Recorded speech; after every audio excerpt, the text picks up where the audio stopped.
All right. Hey, everybody. Welcome to the SCEF, the Serendipity College Esports Forum live stream for today. My name is BJ Fink. I'm your host, co founder of Serendipity Gaming. And I'm here with Jordan Whitaker, who we've had a lot of great conversations just, this year in general. But welcome to the show, Jordan. And go ahead and just give us a brief intro to who you are, what you're currently doing, and maybe what got you Sure. into esports in the first place. Absolutely. Yeah, Mr. Fink, thanks for having me here today. I'm a big fan of a lot of the provocative questions you ask, and on LinkedIn, especially, I think in professional spaces, there's a lot of interesting conversations to be had with you, and I'm glad to be here for this one. So basically, my background is actually in national security and defense consulting, and I pivoted to the esports industry a little bit after 2016, when we saw the huge investment wave and interest happen throughout the world, but especially here in North America, where we got to see a lot of the excitement sort of catch up to the level of interest that we already saw resonating in other countries like South Korea or, England and such other places across the world. So I eventually transitioned my career away from national security consulting into esports by working with Northern Virginia Community College here in Virginia as an assistant coach for League of Legends, which is my area of expertise. Been playing League since I was in grad school. Very, very awesome esport, in my opinion. Great community tool, great way to stay in touch with people. And that passion kind of pushed me to get into esports. Playing at a relatively high level myself, but I realized, hey, I'm not getting any younger. Maybe my, the time was not coinciding well with my own pitch to maybe go semi-pro or something like that, right? So started coaching, and then eventually grew the role into having a co-coordinating role over the esports program, because right before COVID, the prior director had left to go to another school, and then COVID, of course, had a huge impact on a lot of things. And one of the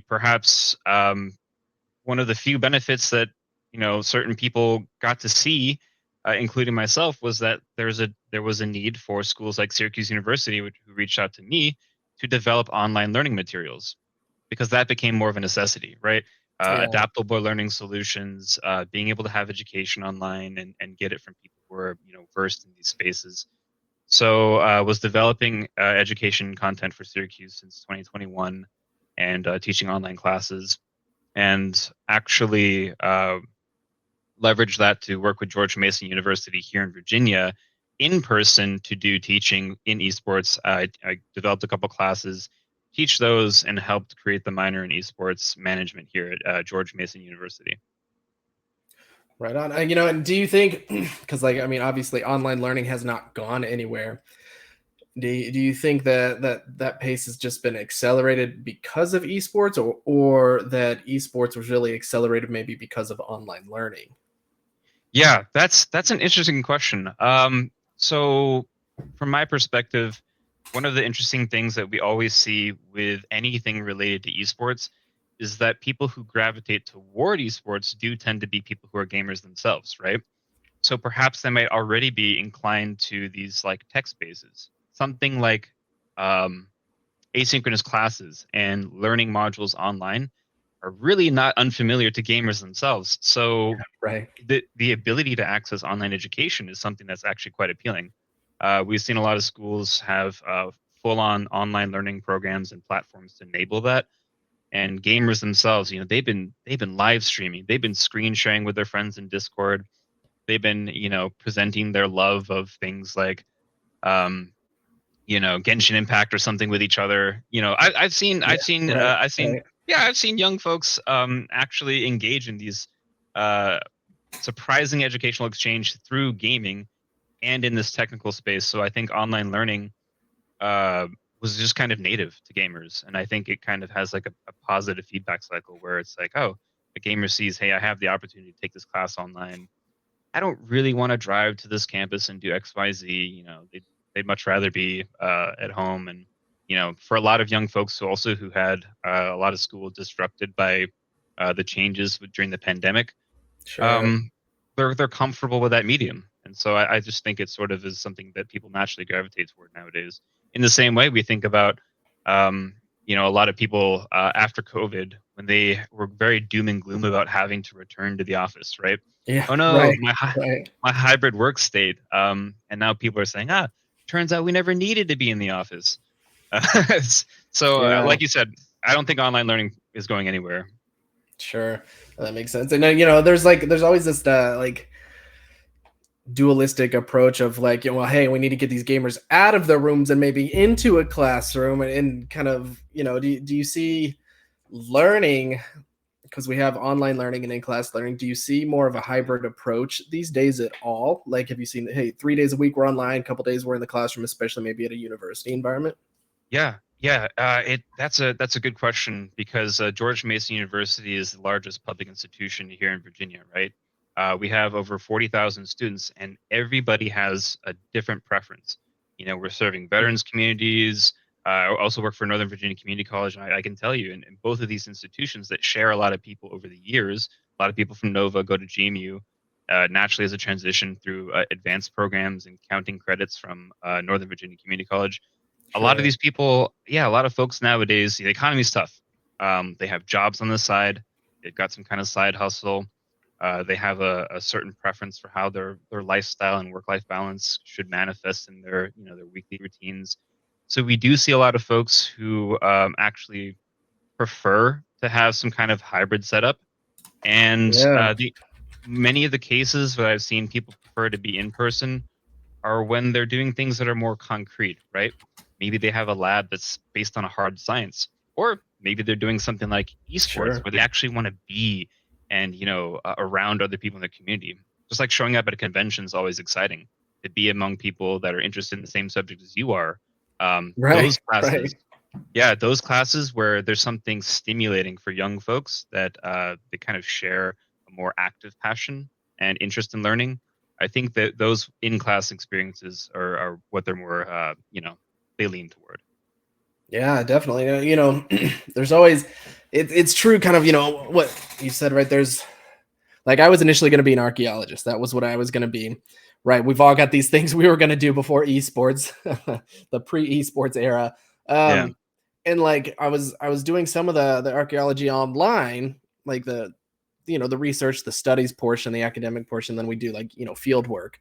Um, but I found myself kind of missing that discussion I would have in a classroom about a lot of these topics from that, right? But then you'd see like other classes or topics, with gaming and things like that, maybe don't need to be all in the same room all the time. And so it's I think that's, maybe one of the struggles or areas I'd like to see maybe some improvement is being able to figure out, which ones, and maybe that's just user feedback 101.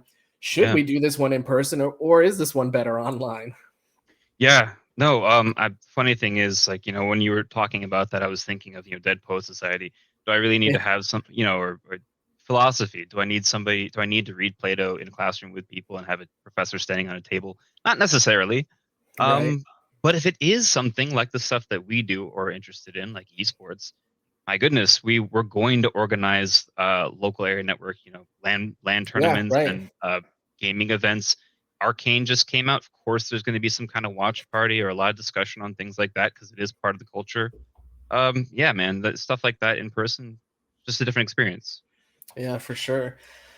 And I think, I mean, I think obviously esports is young as an industry, right? And I think there's going to be, in the next 5 years, really this maybe flow that gets figured out of here's in person and here's the online components of everything that we're doing, and that'll be a combination of probably multiple different things. But so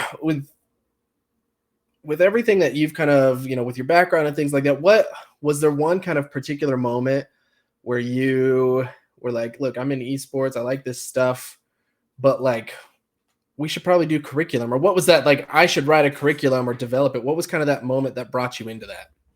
Yeah, so for me, it's funny because as I was going about my prior professional career, I never wanted to sacrifice two things in my life and always made time for them. And my wife, thankfully Yeah. was amenable to these things. It was exercise and gaming, competitive gaming, playing League of Legends at night. Um, much to her, chagrin. But I was always entranced and drawn to the competitive aspect of the doing of esports, right?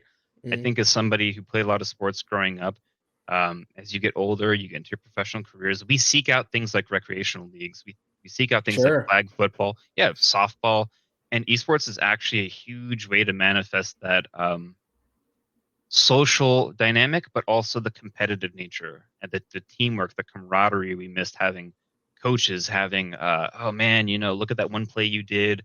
Yeah. He's the hero of this game. That kind of vibe, that kind of emotion and feeling.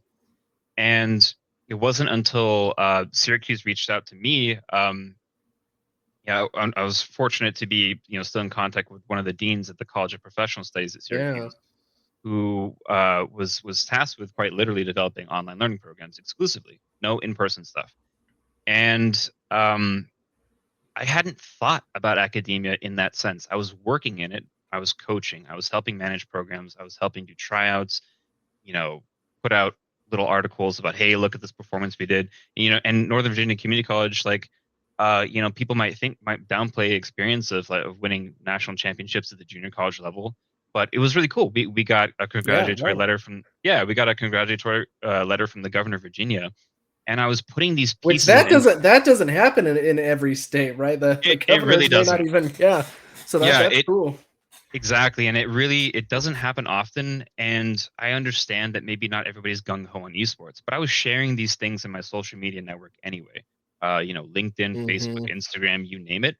And the dean I was referring to at Syracuse saw that, and he's like, "Wait, I remember Jordan. He was a good student here at Syracuse because I attended Syracuse Yeah. from undergrad, and reached out to me to develop this stuff because I'm actively doing this stuff, right? You don't People who work in our industry and know things don't necessarily grow on trees, in my opinion. They don't. No, they don't. Yeah. We're starting to plant a few trees, I think, but Oh, it takes absolutely. time to grow it, right? Yeah. Big time. And it was kind of that moment where I contemplated, okay, education is actually a really good way to share the culture of esports, to promote the industry. Because, like you said, planting these trees, giving people in the college space in the US a sort of academic track to be involved in esports in a tangible way. No Yeah. one is thinking, well, not a lot of students are thinking at a young age, I'm going to go to the esports school XYZ and exclusively play, and then career happens, right? Right. People, Right. yeah, students want these ways to be able to say, "Hey, I've got esports class on Monday. I can't wait to get up for class."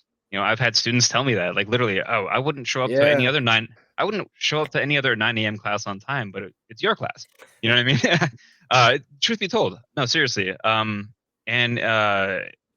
that's when you see the power of these types of things, getting people interested in it. Wait, we have an esports class, and being able to use that as an advocacy piece to show people, hey, maybe you should come here because we can offer education in this. There's a track for it. You can develop skills, and you can have some kind of integration with the competitive side of it as well, Hmm. which work very well in tandem. I think it's an effective, well-rounded thing to have those two, in sync. Yeah. I mean, I definitely think so. And so, you kind of mentioned, right, there's the in person, these kids are excited, right? That they want to learn about something. And it's all about being able to connect and get students excited about learning, no matter kind of what the subject or the class is. Do you see, Exactly. Wayne here posted the question, right? In your experience, are you getting higher enrollment numbers online or in person? Now, with that, do you also then see that same level of excitement of like, hey, I want to show up even to this online class and participate because it's a topic or it's esports and I'm interested? Yeah, that's tricky. So in my specific situation, I think that's a little bit harder to gauge, and I'll explain why.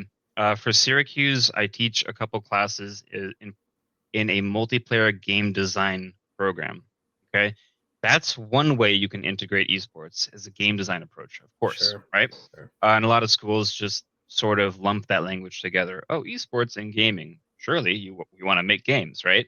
Um, Not necessarily true, and a lot of Right. people in the Right. esports community wouldn't be too pleased to hear you conflate the two necessarily because they Sure. are uniquely different. Um, so I teach two classes in that program. That's a handful of classes, and because of its online adaptable learning sequence, people are taking these classes at different intervals. So for the Syracuse side, it's a tiny bit difficult for me and the college to uh, gauge people that are just getting into it for the esports tangential experience. Sure. And here at George Mason University, we don't have a full major and just debuted the minor this fall, so people can now start applying for it. And one of the huge things that I've come to see over several years now in Northern Virginia Community College and GMU is that even if you have something successful, even if you've won national championships, these schools have tens of thousands of people. Getting them to check emails, check bulletin boards, Yeah. Right. um, there is no guarantee that they're going to understand esports is available before the time they even like leave, right? Sure. Um, I get emails from time to time where Awareness. I talk about that a lot in some of the stuff. Awareness is so crucial. it's it's unbelievably crucial because I all the time I'll get from people who wanted to become players for an esports program. They'll message me on Discord and say, "I had no idea Nova had an esports program. I would have loved to have tried out." What can I say? Like, we just two ships passing in the night. So the numbers, as far as I personally have experienced, a little bit tough to ascertain exact numbers, but there is interest in the classes that I've been teaching, and they've been well attended, um, which is a good thing. We've been able to offer them continuously every semester, Yeah. basically. So that's reassuring. And I know that a lot of schools, and this happened for me, myself here at George Mason University, esports classes might start off as a special topics class, right? Sure. So within a track of sports management, which is a school that manages esports here at George Mason University, people who are taking sports management as a way to complement their interest in the sports industry overall will say, "Oh, well, I didn't know we had an esports class. Let me take it out of curiosity." Or, "Wow, I play Mhm. COD and I play basketball. And when I'm on my basketball, road trips, my homies and I, we love playing like Smash together or Call of Duty. Yeah. So Right. why don't we all just enroll in this class together and see if it's aligned with our interest?" So it kind of ebbs and flows. Yeah, and I think so. I'm gonna pull up the Yeah. started on slide 4. Pull this up right with esports curriculum, and we'll kind of talk through this a little bit because you brought up right there is a good kind of transition to like does it matter, right? Like, do we need esports curriculum at the college level? And then we're not talking right K through 12. There's huge benefits, right? We know to curriculum in K through 12 Oh with, yeah. with this, but if we're talking about esports, maybe as a sport in this sense, right, under like an athletics department, and it's not like there's basketball, you're not getting a degree in basketball, you're playing basketball, right? You're an Right. esport athlete. You don't always get an esport degree. You might do sport management or coaching degrees or even business, whatever it's going to be, and there might be some classes around your sport in there, but that's one of the things that I think is unique with esports is that we're seeing esports specific degrees. And I've seen this, on the professional side, once these people get out there, and a lot of the what I'd call these esports one big organizations who kind of broke the system and facilitated what we'd call that collapse, right? They are mad. They are mad about education. They don't want these people because they come out and they say, "You wouldn't believe how many people I have to correct or I have to reteach how to do things." And you kind of want to say, well, do you realize that what they're learning in a lot of their classes is the mistakes that you made, and they're learning from them? So you reteaching them is trying to actually I know it's kind of a harmful cycle, but it's like they don't want to see that happen and don't think it should happen. But on the the flip side, we started to make these degrees and try to change the dynamic a little bit. So do you think there's like why would it matter to get to create, whether it's full degree, minor, or even a track under sport management? Why does an esports degree or curriculum matter at the college level here? Yeah, that's a great question because I think it relates a lot to the type of advocacy esports has always contended with, right? When it is involved in curriculum, we see esports lends a lot of legitimacy to the conversation, right? Colleges and institutions which, yeah, I mean, even K through 12, if they're seeking to add esports and parents or supporters of the people who are going to be enrolled, uh, only hear, yeah, engagement via gaming. They don't quite understand the breadth of what that engagement really has to offer. We get a lot of these stereotypical tropes of, oh, they're going to be hanging out in, their parents' basement, Yeah, right. continuing to play Dungeons and Dragons with each other, when it's really not the case. Um, Esports itself, manifested in curriculum form, enables us as a culture, as an identity, as a community, to be able to showcase the fact that there are tangible skills being learned here, and that esports is actually a bit more, in terms of structure and organization, akin to something like the traditional sports industry. It's not a Yeah. one for one. It isn't. It's very different, and a lot of traditional sports investors who broke into esports learned that. But the reality is, it does mimic, as an entertainment industry asset, a lot of the kind of traditional mechanisms and structure, that we can relate it to. So Yeah. when there is curriculum, we can start to structure these conversations surrounding esports in the education space as a way of saying, hey, learn about some history, learn about some basics. What does the industry overall look like? And then people are surprised to say, actually, I'll backtrack. I get this question all the time. Oh, you teach esports Yeah. in college. So does that mean you coach everybody on Fortnite and Rocket League and League of Legends and Dota and Counter Strike, Valorant, Overwatch? Uh, and the answer is no. I, Right. I don't. I don't. It's a lot more than just playing the game and coaching the game. That Yep. stuff's important too. But we realize that because it's become an entertainment industry asset, it also sort of has developed a very interdisciplinary approach. We think about students now who are developing hardcore skills in marketing because they're incredible social media managers and doing it at Sure. esports programs. We think about people who are technically proficient and they're able to do these amazing, live streams like you've got here with this beautiful layout. You're managing the technology. You're getting me in here 15 minutes ahead of time to do audio check and all this stuff. You know what I mean? Like, these are skills that matter Sure. nowadays. And esports programs and esports curriculum help nurture these things and integrate it with an academic and an applied, wonderful ecosystem where you learn it in a classroom, and then because there's a program to apply those skills, event management, marketing, performance, and health, all of these aspects, they're quite important because they feed off of each other. They add Yeah. legitimacy to the scene, and they really do help showcase the fact that esports is truly interdisciplinary, across the board. Right. And I think that's with, the traditional sports world, right? And I've had this conversation a lot lately where, there's been a lot of people, esports is so different. It's separate. You can't give it a traditional sports vibe. I'm like, I get what you're saying. I get what you're saying. But what you're trying to also say is that nothing we've ever learned before matters. This is so new. It's so different. And I'm here to tell you it's not. Nothing in life is that new.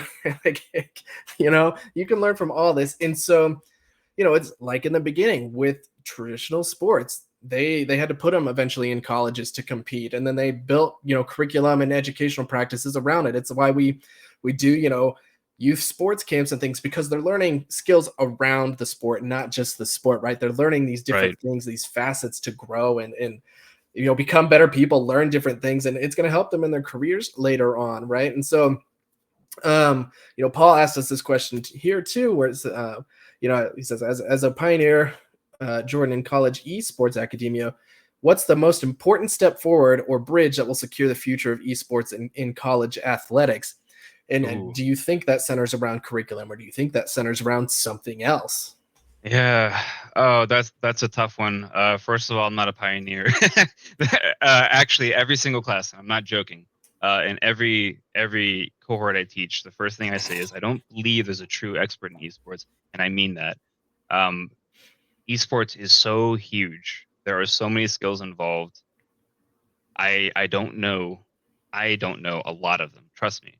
And we've seen that our scene so quickly evolve every Yeah, single year in its existence. My goodness. Especially since money came into the scene, especially since this past couple of years and this upcoming year, we're seeing huge focus on international events and the Olympics be involved. The boundaries of the realm of knowledge within this industry is quite unwieldy, right? It's very hard yeah, to say, hey, okay. But I understand the point. Athletics. This is an interesting one because at Northern Virginia Community College, we actually started under the athletics department. as a competitive like sport, if you will, right? Mm-hmm. Whether or not you think it is a sport, we were classified as a sports team under the athletics department. Many institutions, of course, like George Mason University, for example, will have them start off as sort of like a club team. Maybe they're under university life, perhaps they're under campus recreation. And we've And I've seen seen over, this dynamic. The difference tends to be like D3 schools almost yeah, always put it under athletics, but like your bigger public schools, and I mean there's money involved in a lot of that. Like until oh my God, like if you're the University of Alabama, unless you can bring in 20 million in revenue, you're not going under athletics, right? There's a difference there, but I've noticed that right play out a lot, and it's interesting. exactly. Exactly. And still, we have to contend with the reality that a lot of academic or institutional leadership believes gaming to be a leisure activity, a recreation Mm. activity, right? They might not recognize it in the same way that, hey, there's an NCAA, this is the upper echelon of collegiate competition, but esports does have a modality for that, right? So whether or not efforts continue to be in athletics depends on school to school, right? We do exist as college esports in the wild, wild west still, where each institution is working with different governing bodies, becoming engaged in competitions like NECC, which Nova's been quite fond of, and you know, strategizing where esports should be housed under. A lot of schools will say, "Hey, this is more akin to a club, and we feel like we can support it at a club level. Maybe we'll give you $1,000 a year for jerseys. Maybe we'll help comp hotel rooms if you have to go to a LAN, Mhm. or if you have a couple of unique student leaders, we'll help send them to a conference. And that's cool. We'll see other schools, on the other hand, get a couple $1 million out of nowhere, seemingly, and boom, they've got this incredible facility. And then we have a lot more interest generated in it. And athletics departments want to say, hey, that's a piece of our puzzle too. We can support it with XYZ. Um, there's a lot of bureaucracy and a lot of politics that goes into it. I think it's hard to say there's one cookie cutter approach that can Yeah. definitively make things successful.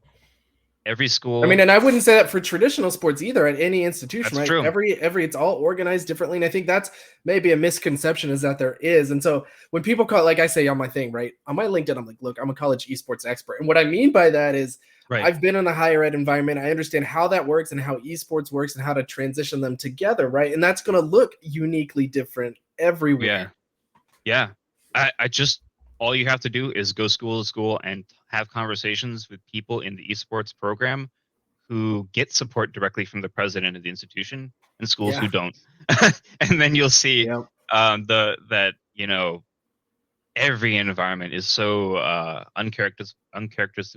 uncharacteristically different.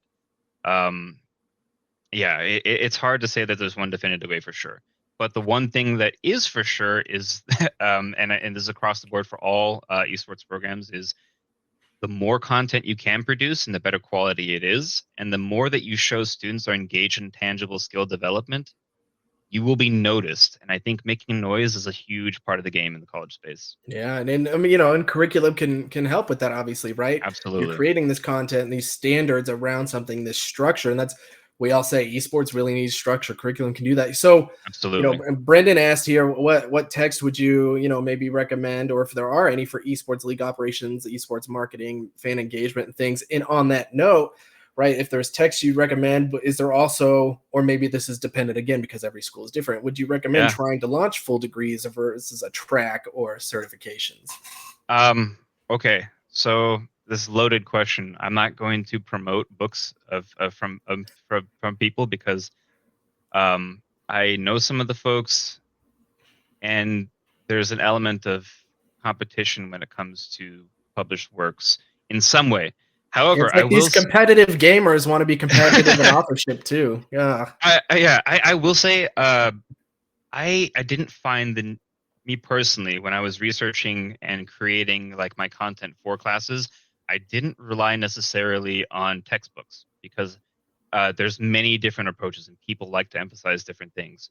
Central Mhm. components that are always going to be important though are understanding nuances of the culture, knowing basics about the prevailing titles of the time, right? Um, getting a sense of the college scene, which is completely wild and difficult to understand if you're outside of the ecosystem. Yeah. Knowing the recruitment pipeline and how it's starting to manifest at high school, middle school levels, and then tracking international developments in esports, because we're going to see that emerge as a really important realm of conversation. Mm-hmm. I, I think, and I could be wrong on this, but I think a lot of hardcore historical fact-based narratives and things like this in esports, they're not really codified in word form on a piece of paper necessarily. Sure. We have a lot of events, right? And we have a lot of interviews. We have a lot of pieces of history that go on as like living pieces of history. We go and we see that hundreds of Counter-Strike maps were made in this month, and people supported it, and eventually, because of that internal grassroots support, it became the Half-Life mod became one of the best games of all time, right? Yeah. That's a piece of history that you can read about it in a textbook, but you can also go and experience it, or go to like you know uh, uh, esports news outlets, or uh, you know YouTube bloggers, and get their account on history, right? You can go to major names in the game development space and listen to their reflections about the pieces of work that they did. Those things I find are actually quite Yeah. informative, and conversations just like these. Um, the other question was, should it be a full degree? Should it Yeah. be a Degree minor track. Yeah. Minor certification, even. certification? Yeah. Yeah. So like I mentioned before, it started off here at Mason as a special topics class, and there was enough interest within the community and supportive administrative leadership um, to help grow it, because of the fact that they realized, okay, we have a huge competitive scene. There's like 3,000 students in the Discord channel server itself, Yeah. and hundreds of students a year have their lives touched by esports. And they're also looking at other schools who are leading trends and things like this, in terms of developing academic tracks in parallel to competitive programs. So you um, crawl, walk, run oftentimes, but there are a lot of schools that will get multi-million dollar donations or find internal Yeah. support. Yep, and be able to fund it to the tune of several figures, and then say, hey, we don't want to half step into this. We want to go full bore. We want to have a full on major. That's Yeah. tricky to me, because when you start to have a multi track major, say you have a couple colleges within your larger university institution partnering to supply these classes, it's cool to make a big splash as a school that's offering a big major. Mm-hmm. Well, is the enrollment going to follow? What's taking people to that school as the pinnacle destination of esports, right? Yeah. Um, a lot of esports students, they might be interested in in-state institutions, and maybe they don't want to hop across the country or go to another country to I'm not gonna name places again. Sure. Sure. It's not a We good get it. idea. We Yeah. all know each other in the community, but it's possible that's not what people are seeking.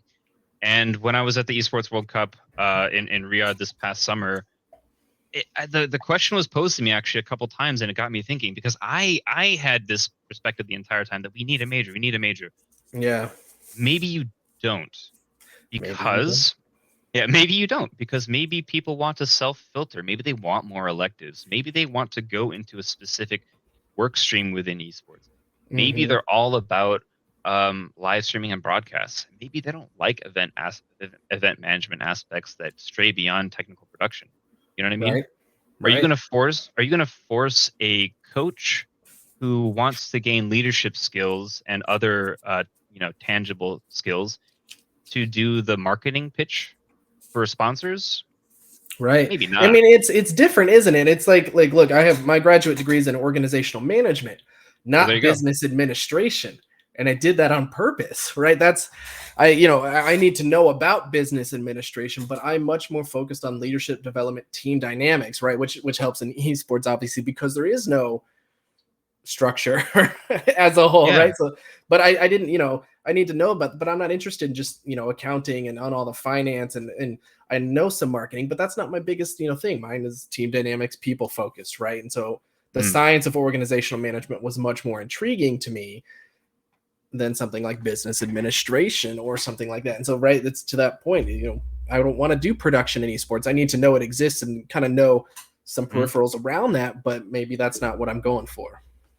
Yeah, I'm Mr. Fink, actually, like, just to, like, probe you deeper on that. Do you feel like you've noticed a lot of well, where do you feel like people are gravitating toward it when they're as young adults? Do you think people are more interested in pursuing a more, like, quote unquote reliable major to back up their academic journey, and then say, hey, I don't think I want to go full risk and take an esports major. I think I want to pocket that as like a minor or sort of a certificate, and then rest on my, like, CPA path. You know what I mean? Right. And I think there's something to this, right? And Justin, we'll get to your question, right? His question is on how do you increase awareness of esports programs amongst students at universities and things. But my wife's a high school teacher, number one, so I get some of that insight into what those kids are thinking. And we know there's this trend, especially amongst Gen Z, to go back into what we'd consider traditional vocation, technical skill jobs, right? Plumbing, electricians, and things where they're making more than I am, right?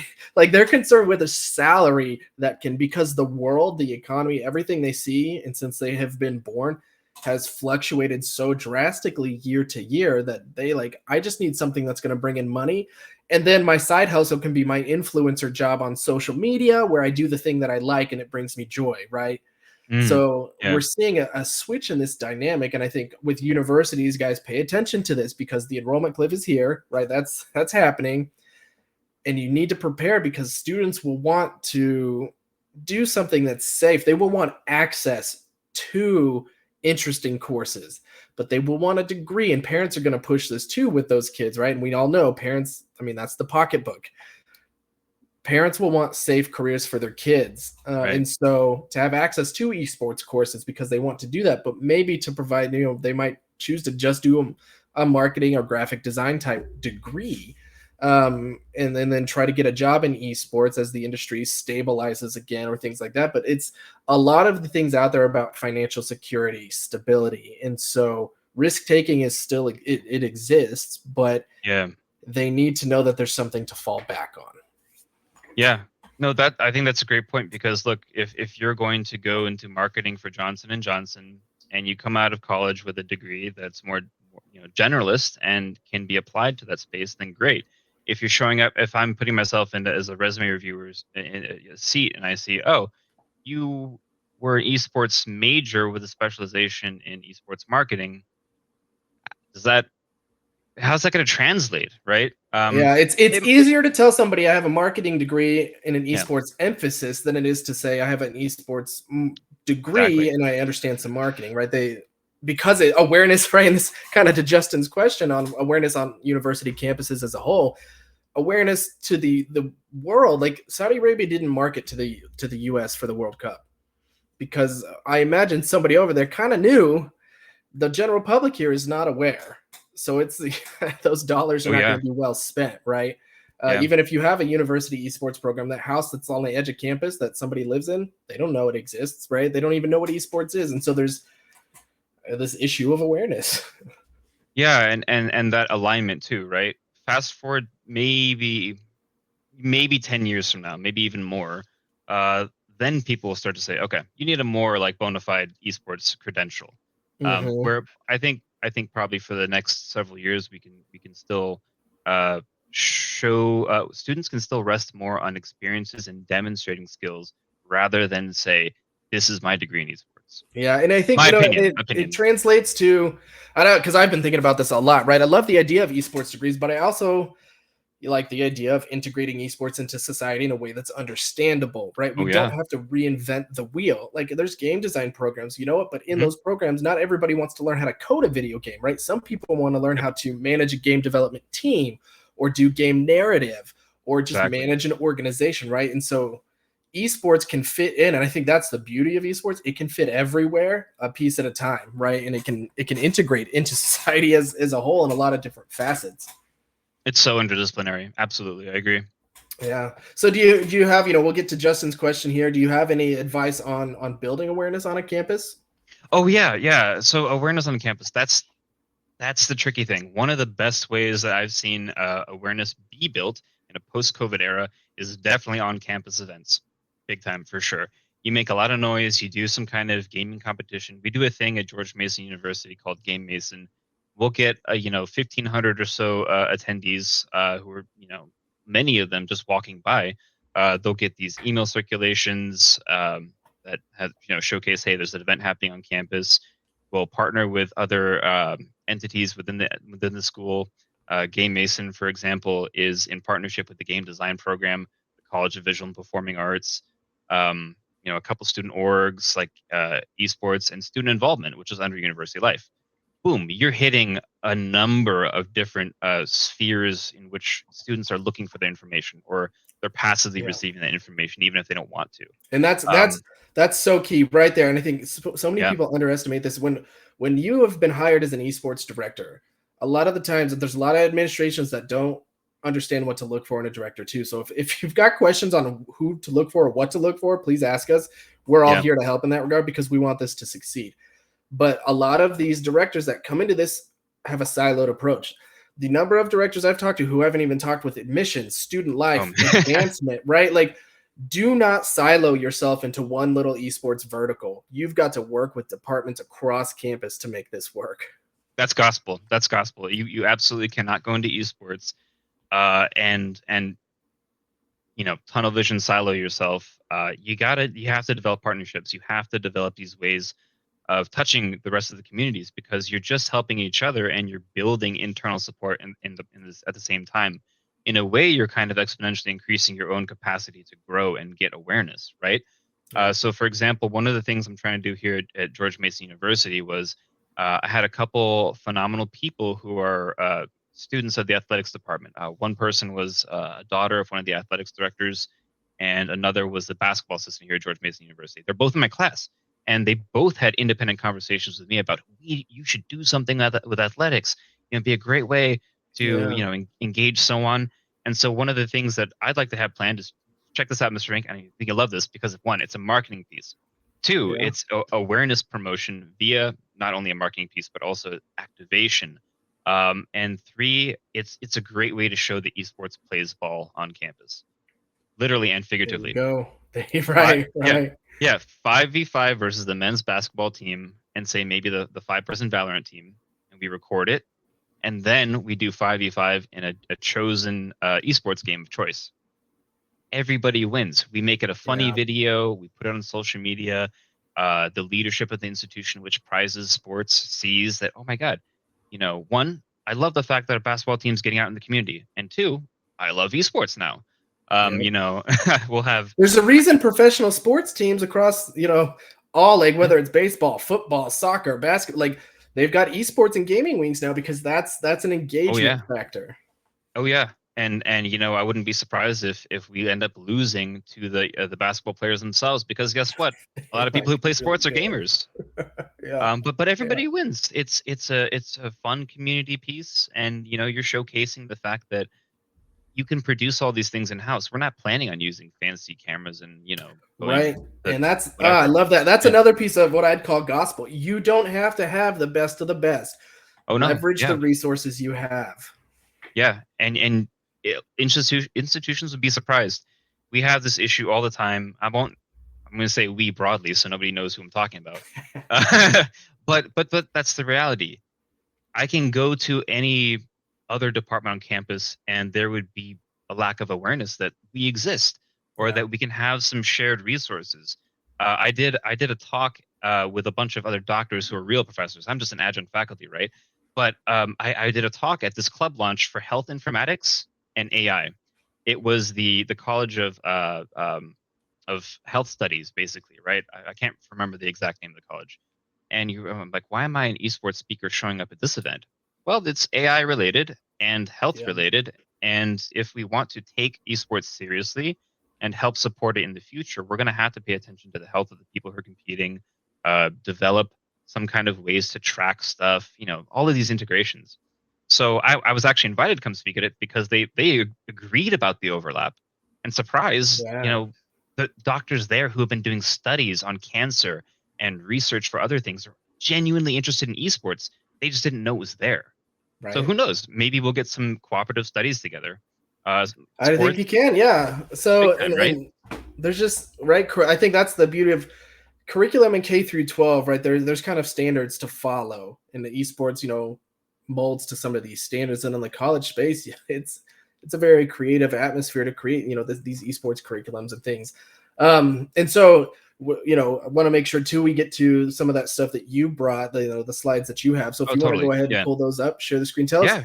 what you want to share about curriculum and kind of what you've thought of through this process. Yeah. Thank you. That's definitely a great point. I'm gonna make sure. Can everybody? Do you see the screen I'm looking at right now? Here we go. I wonder if it's easier. There we go. We'll put us on top. Yeah. So So, folks may be aware, and I'm sure a lot of us in the esports industry are, especially if we're in education and we have to sell esports as something that has a place in institutions that are supposed to develop the younger folks for industry. These esports related professions, and this graphic was made by Nico Bissam, who's a very well known researcher in the esports space, and has produced this graphic for the benefit of all of us so that we can understand there's a whole web of esports related professions.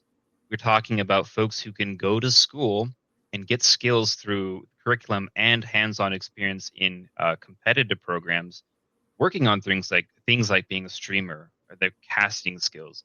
Can they be a commentator in a game? They could become, folks like me who end up as instructors, right? We yeah. see performance management, we see head coaches, video analysts, people who do VOD reviews and things like that. All important. Health And managers. those translate Yeah. every. That's what I think too. Like all these sports with Mhm. their VARs and things, like that's VOD review live, guys. Like so, there are Yes, transferable skills here. exactly. And boom, it's game day. Well, of course, you need an event director. Who's doing all these things? What are the referees? Who's managing the rule sets? Who's managing the broadcast? There's a team of people who ensure all these things. You want to talk about game support and development, of course, IT and technology is an aspect of that. Communication, the digital space, the actual sales, business, and administration aspects of running business and doing business. All of these are important things that esports can offer as in terms of skill development. If you zoom in, you can start to see these actual literal jobs themselves. Um, Yeah. I mean, you name it. We will. I've actually coached players that had physical therapist staffs of the school tending to them on and it's amazing. Yeah, he's got chronic wrist issues, and he told me he can't Right. come to practice because he's seeing the team doctor. And Like, and I, people, if yeah, so many people laugh about esports injuries like this, right? Oh, his wrist or his finger. But you know what? It's it's an it's industry. it's an industry, and it's Yeah, not like I think what people are forgetting is like, look, if you're like a pianist or a violinist or a musician, right, or artist, like no matter what your profession is, there's these little industries that or industry injuries that are part of that. Like there's so many musicians who get wrist injuries or things like that, and oh so man. people laugh at this idea of these injuries in esports, but like I think you're forgetting that it doesn't matter what your profession is, there are injuries attached to them, guys. Oh yeah, yeah. Just ask race car drivers and also people who do race car simulation, Yeah. and they'll tell you the physical strain on the body is it's fine motor skills in constant movement and repetition. Yep. It's a very wear and tear. And NASEF, the Network of Academic and Scholastic Esports Federations, of which I'm a recent fellow inductee, uh, published Well, similar work. congrats on that, number one. Thank you very much, man. I appreciate it. They've got a bevy of content out there that shows because they're part of this effort as well to extend advocacy and education surrounding esports, where they're essentially showing you there is value. You want to be part of organization, event organizers, IT support, general managers. Maybe you're a content creator. That is part of esports and gaming, right? You can Yeah. be a shoutcaster. You can be a journalist. You can be involved in software development. You can be on the entrepreneurial side. Maybe you develop a wrist sleeve that helps mitigate those chronic recurring injuries, right? Yep. All kinds of things. And to kind of look at one of these segments, the organizer segment, they break it down into ways that you can tangibly develop these skills through some of their programming, like courses, certifications, and skills developed, and what careers manifest from these sections. Hmm. Um, and so, in a roundabout way, I bring it back to what do we do at George Mason University? Well, within the School of Sport, Recreation, and Tourism Management, in partnership with the game design program. The minor that we have in esports management includes a variety of things that are supposed to talk to a variety of these skills and help enable you to push toward a path of your choice.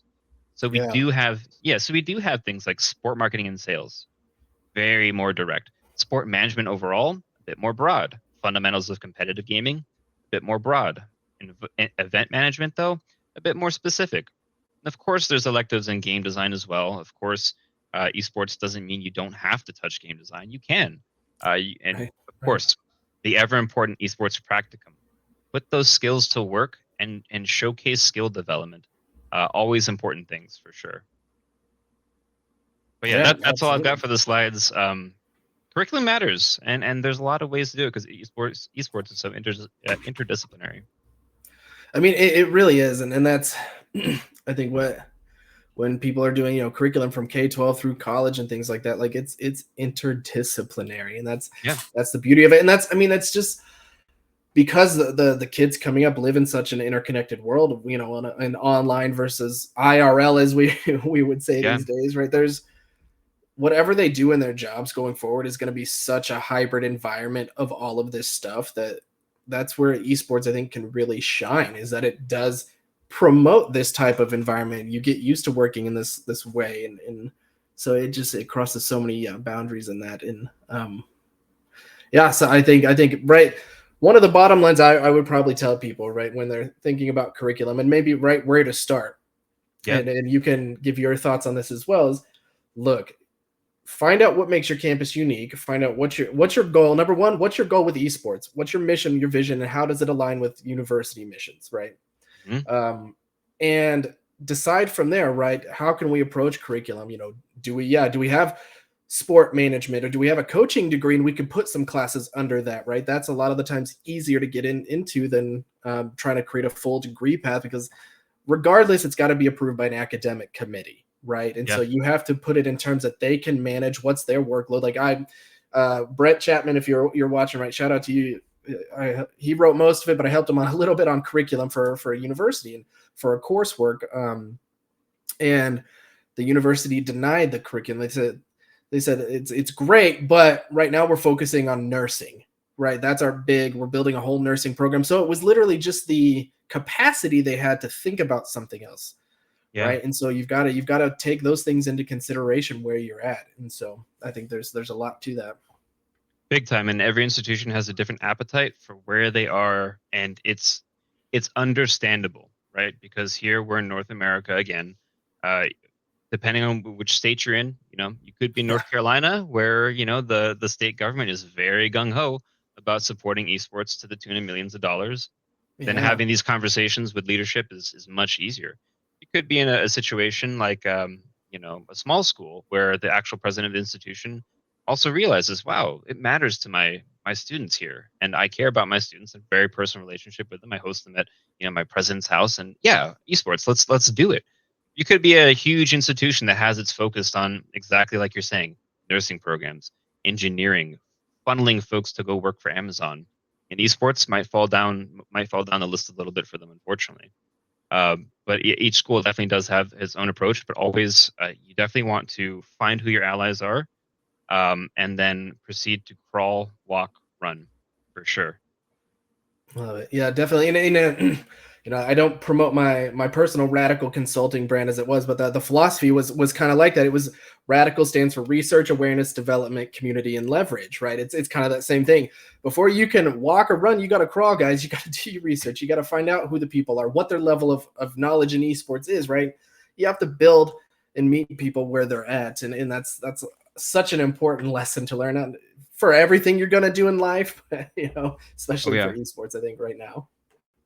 No, and it's true. And education is always institutions are always filled with their own charms of bureaucracy and plenty of politics and things like that. Yeah, plenty Um, of it. the good thing is we love esports, and when you face folks like us who are passionate in esports, we're just not going to stop anyway. It's Yeah, always a advocacy right. fight. Yep. Yep, it's pushing forward no matter what, and take the small wins and build it. I think that's what I tell people all the time. We tried so hard to push things fast in the beginning in esports. That's why it collapsed. That's the pro scenes. Like, you try to take all the money, push it fast, but you can't shove something down somebody's throat and expect them to want more of it, right? Like, Yeah. we had to start small, and I think we've all pulled back and realized that, and we're pushing from this again, grassroots, bottom up approach and building these communities, then connect the communities together. Look, all of a sudden, it's what traditional sports did, guys, and you tried to think you were better than that at the beginning, and then we're not different. We are different, but we're not different.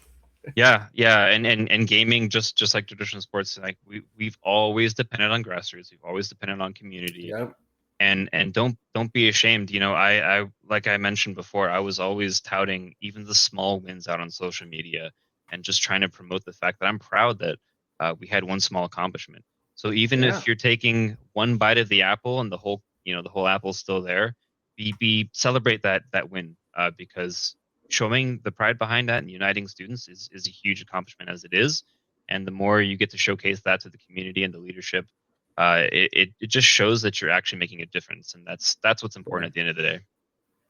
That's what it is. That's what it is. At the end of the day, showing that you're making that difference. And I'm going to pull this up just so we can skip to this. So, like, look, Jordan, it's been great having you on the show. I think there's so much that you understand on the curriculum side and how to really work with specific universities, because you've done it with several different levels of universities now. And I think that breadth of knowledge is important, because people often forget that each university is different in that regard. But if you want to connect with Jordan and ask him some of these questions, I don't know why it put your email back on here.